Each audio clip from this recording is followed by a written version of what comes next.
Hello, third grade. Good morning. Yesterday we read Bruno's New Home, and that was our first story in our reading curriculum this week. Today we're going to go over two different reading strategies, our genre and then our vocabulary strategy, to help us become better readers. This screen that I have on your screen is on page 30 of your small book. So if you don't have your small reading book out, go ahead, grab your small reading book, turn to page 30. Go ahead, pause this video until you get there because I'm going to start teaching and I don't want you to miss it. So if you don't have your book, pause the video, go get it. If you've got your book, open to page 30. Today we're talking about our genre. That means what type of story are we reading? You can see that our genre at the top is a fantasy. Okay, it's a fantasy. The story Bruno's New Home is a fantasy. A fantasy has three different elements to it. One, it has characters, settings, or events that do not exist in real life. For example, was Bruno a real bear? No. Was the squirrel a real squirrel? No. Second, it has illustrations that help tell the story. You saw many different illustrations when we read Bruno's New Home yesterday on our Zoom call. And then finally, a fantasy teaches a lesson. What lesson did Bruno learn yesterday? Well, he learned that he needed to read to help him get his solution. He needed to get that advice from a squirrel who originally he thought wouldn't be able to help him because the squirrel was so much smaller than he was. Now, when we have this in our books, we're going to have this little blue magnifying glass that says find text evidence. That means we're going to go back into the story and we're going to find something that supports our answer. For example, maybe this would be our text evidence. I can tell that Bruno's New Home is a fantasy. The characters are animals that talk and read. The story teaches a lesson. Illustrations show the story could not happen in real life. For example, have you ever seen a bear that's wearing a scarf? I haven't. But the illustrations kind of had something that gave us that clue, that told us, this couldn't really happen in real life. It's a fantasy. When we're talking about the illustration, that means the picture. So right here, this is a tiny picture of what page 25 in your book looked like. This illustration or picture gives you more information. They show the characters doing things that aren't real. Can you imagine a bear and a squirrel being friends in real life?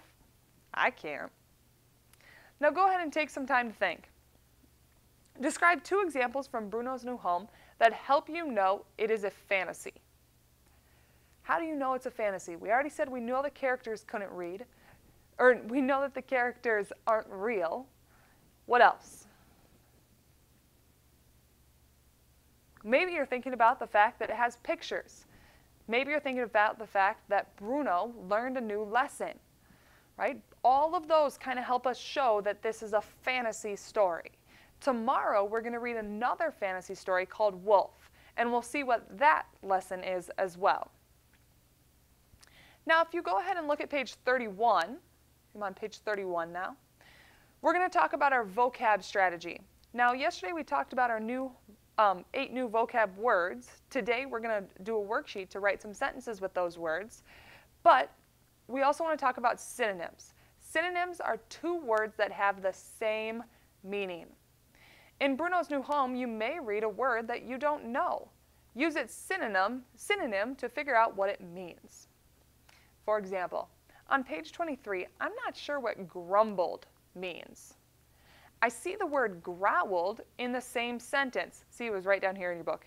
He grumbled and growled to himself. I'm not sure what grumbled means, but I know what growled means. Let's jump right back up here where my mouse is.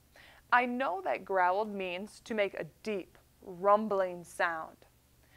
I think grumbled and growled are synonyms. They have almost the same meanings.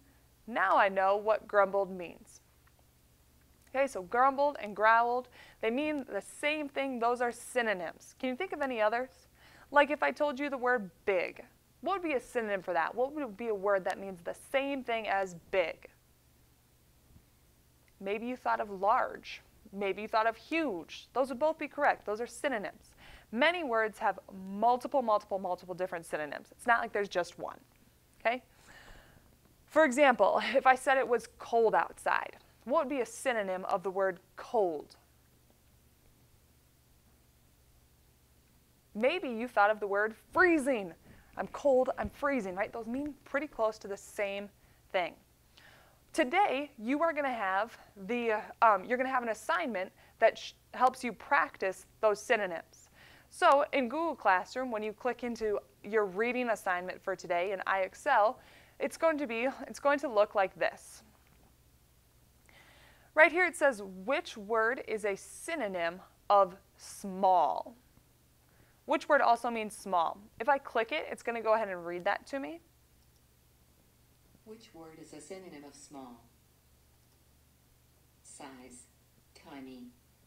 So small, what means the same thing as small? Size, or does small mean the same thing as tiny? Oh, I'm not quite sure yet. So I can learn with an example. I'll go right here. My example says, which word is a synonym of loud? Noisy or silent? Well, synonyms are words with the same meaning or almost the same meaning, such as dad and father. The synonym of loud is noisy. Both words mean not quiet. Okay, that helped me understand. Now I'm going to go back to practice. Which word is a synonym of small? Size or tiny? Well, small means if something's small, it's also tiny. When I click tiny, then I'm going to click submit. Notice here my SMART score went up to a SMART score of 10. And then it also tells me how long I've been working. Let's work on another one. Which word is a synonym of beautiful? Does beautiful mean the same thing as pretty, or does beautiful mean the same thing as broken? Well, beautiful means the same thing as pretty, so I'd go ahead, click pretty, and then submit. Okay? So that's your assignment for today. When you read, when you listen to this first part, remember you can listen to the top and you can listen to the second one. And when you listen to those, that might help you get an idea as well. Remember, your goal is a SMART score of 80. If you get to 80 within like 5 or 6 minutes, push yourself to 100. See if you can get all the way to 100. It's always awesome to do work above and beyond.